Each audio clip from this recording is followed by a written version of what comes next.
అస్మద్గురుభ్యో నమ. శ్రీమతే రామానుజాయ నమ. నేటి మంచి మాట.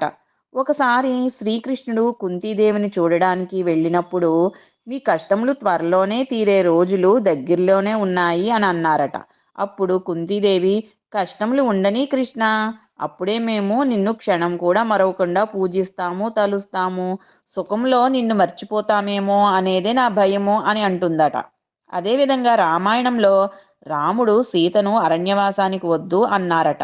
నీవు అక్కడికి నడవలేవు, పడుకోవడానికి హంసతూలికా తల్పముల్లాంటి పరుపులు ఉండవు, పనులు చేయడానికి దాసీ జనము ఉండరు, ఎంతో సుకుమారంగా పెరిగిన నీవు అక్కడ కష్టపడలేవు అన్నారట.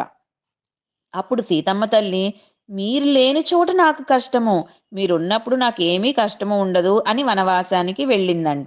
అక్కడ ప్రకృతి సౌందర్యానికి ఎంతో సంతోషించింది.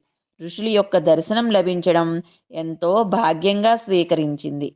అదేవిధంగా అరణ్యవాసం ముగిసి వచ్చిన తరువాత రాజ్యాభిషేకం జరిగింది.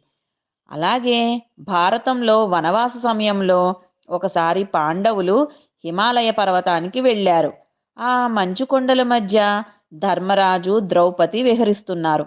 ద్రౌపదీదేవి అంది, నాథ, రాజభవనంలో హంసతూలికా తల్పంపై శయనించి ఎన్నో సుఖములు అనుభవించిన మీరు ఈ విధంగా ఎండ వానలకి తట్టుకుంటూ జీవితం గడపవలసి వచ్చింది. మన స్థితిని చూస్తే నాకు బాధగా ఉంది అన్నదట.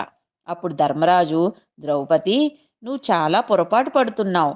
ఈ అద్భుత సౌందర్యాన్ని, ప్రకృతిలోని వైభవాన్ని, వైవిధ్యాన్ని మనం రాజభవనంలో చూడగలమా? ఈ సృష్టి అంటే ఏమిటి? భగవంతుని లీలా విభూతి. అద్భుతమైన ఈ దివ్య సౌందర్యంలో ప్రతి అణువులో పరమాత్మ ఉన్నాడు. ఇలాంటి అవకాశం మనకి కల్పించినందుకు మనము దైవానికి కృతజ్ఞతలు తెలియచేయాలి అన్నాడట. అరణ్యవాసం కూడా ఒక వరముగా భావించాడు ధర్మరాజు.